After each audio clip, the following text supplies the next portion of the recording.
O trabalho que iremos abordar hoje é sobre apreensão de informações aos itinerários terapêuticos de homens diante de suspeita ou com diagnóstico de infecções sexuais. As alunas criadoras do trabalho são Ana Caroline, Beatriz Pauli, Carla Pereira, Franciele Galli. O nosso artigo diz respeito sobre como os homens apreendem as informações diante da suspeita ou diagnóstico de doenças sexualmente transmissíveis e como essa apreensão se articula com os seus itinerários terapêuticos. Os autores explicam o conceito de itinerários terapêuticos como as ações empreendidas pelos indivíduos na busca de cuidados em relação a alguma doença ou aflição. As informações disponibilizadas e/ou buscadas nas mais diversas fontes têm lugar de destaque no desenho dos itinerários terapêuticos envolvendo as ISTs, podendo ou não motivar a procura por uma solução. A finalidade da pesquisa é mostrar como homens recebem o diagnóstico diante das suspeitas de STS e DTS, com o propósito de analisar suas trajetórias sobre as pesquisas e descobertas acerca desse tema. No entanto, eles acabavam se decepcionando com a falta de informações e de auxílio sobre as infecções e doenças sexualmente transmissíveis, pois a maioria das vezes as informações divulgadas e achadas eram concentradas sobre a AIDS e o HIV, sendo que esse não era o caso deles, e infelizmente isso era um dos impasses para mantê-los desinformados sobre sua nova fase. Com base no texto, vemos a análise de 18 voluntários homens, que encontram-se diante de suspeita ou diagnóstico de doenças sexualmente transmitíveis, DSTs, exceto HIV e AIDS. As informações foram passadas por meio de pesquisas na internet e palestras. Os candidatos tiveram conhecimento sobre as doenças, âmbitos clínicos, serviços especializados em ISTs e em âmbitos não clínicos, que foram os trabalhadores de serviço de manutenção e jardinagem e trabalhadores de empresa de ônibus. A pesquisa foi realizada no Rio de Janeiro e em São Paulo durante um ano, de setembro de 2013 a setembro de 2014. Também temos o relato dos candidatos que manifestaram sobre como já conhecia a doença, por meio de informações sobre sintomas e diagnósticos, por meio de palestras nas escolas e também em campanhas televisíveis e por meio...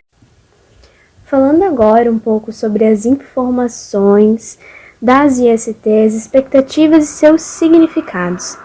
Em primeira instância, foi perceptível de que todos os participantes, todos os entrevistados já possuíam um conhecimento prévio acerca das ISTs, a qual culminou, na maioria dos casos, na rápida identificação dos sintomas advindos dessa enfermidade. Porém, percebeu-se também que muitas dessas informações estavam distorcidas, visto que todos os participantes eles estão inseridos em um contexto sócio-histórico muito marcado pelo preconceito e pela disseminação de informações carentes de embasamento científico. Essa informação distorcida, ela acaba por tornar-se um empecilho para este paciente quando ele vai à busca de informações acerca do processo de saúde, doença, cuidado. Falando agora um pouco sobre as fontes de informação, internet e os itinerários terapêuticos.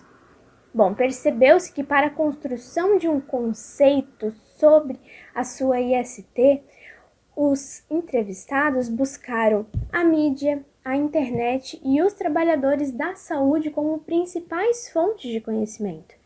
Porém, também percebeu-se que os entrevistados só buscavam o auxílio correto, a informação correta, que é através de trabalhadores da saúde, somente quando estavam em estado de temor pela sua situação piorar ou preocupação quanto à sua aparência física. Então, percebe-se que eles estavam em seu limite quando buscaram pela certa informação. Enquanto não estavam nesse estado, os entrevistados afirmavam que eles buscavam as informações através de sites da internet ou conversa com os amigos, e que eles acabavam ficando mais assustados, pois muitas das vezes As informações não eram corretas, as informações eram assustadoras perante o que eles disseram. Conhecidas ou não, essas doenças podem causar uma certa dúvida e até mesmo vergonha, gerando um preconceito que vem de anos atrás, por acharem que essas doenças só acontecem com um grupo específico. Vemos como prova no relato de um dos candidatos no texto, que diz, abre aspas, o pessoal que faz sexo desregrado, que faz com todo mundo, prostituta, fecha aspas, que depois de ter todos os estudos, ele mesmo mudou de opinião e disse, abre aspas, eu não posso mais pensar assim, fecha aspas. Com isso, tiramos a conclusão. Segundo os dados epidemiológicos da OMS, a cada dia há mais de 1 milhão de novos casos de ISTs curáveis entre pessoas de 15 a 49 anos. Isso equivale a mais de 376 milhões de novos casos anuais de 4 infecções: clamídia, gonorreia, tricomoníase e sífilis. Em média, aproximadamente uma em cada 25 pessoas no mundo tem pelo menos uma dessas ISTs. As infecções sexualmente transmissíveis são causadas por 30 tipos diferentes de fungos, bactérias, vírus e protozoários. Normalmente são transmitidas pelo contato sexual e podem não apresentar sinais e sintomas. Como é feito o diagnóstico de ISTs? Primeiro é feita uma avaliação clínica, onde o médico vai buscar saber como o paciente está se sentindo, se há algum sintoma e tenta entender as razões para fazer um diagnóstico de ISTs. Também vai examinar para ver se há alguma lesão no corpo, como feridas ou verrugas. Também é feita uma identificação de comportamento de risco, onde o médico vai procurar saber se você teve algum comportamento de risco, ou seja, se você pode ter se exposto às infecções sexualmente transmissíveis.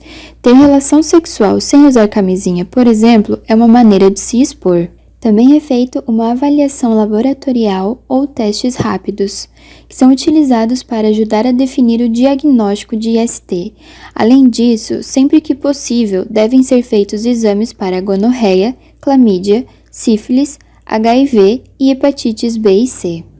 O diagnóstico de IST feito precocemente, assim como o tratamento adequado, buscam interromper a cadeia de transmissão, ajudam a melhorar a qualidade de vida e evitam complicações para a saúde do homem.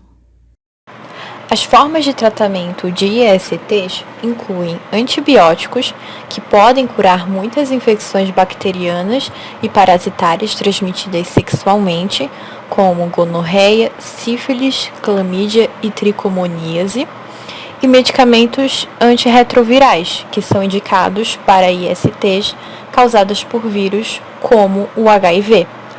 Eles mantêm a infecção sob controle, mas o vírus persiste e ainda pode ser transmitido para outra pessoa.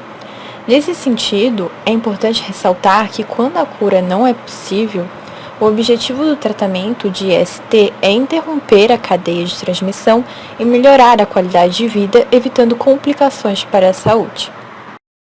Em relação às considerações finais, os autores trazem a problemática da busca por informações especificamente ligada às ISTs na internet.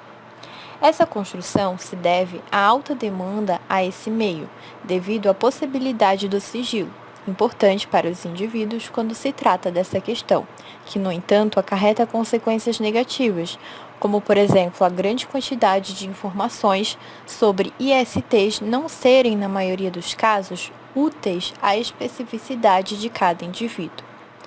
Tal fato se deve principalmente à tecnicidade dos conteúdos dos sites e da postura inadequada dos internautas de lidar com tal recurso. Desse modo, é discutido alternativas perante esse quadro, que giram em torno da construção de um pensamento crítico para além da alfabetização da população, bem como a desconstrução dos conteúdos clínicos de modo a facilitar a compreensão desses internautas.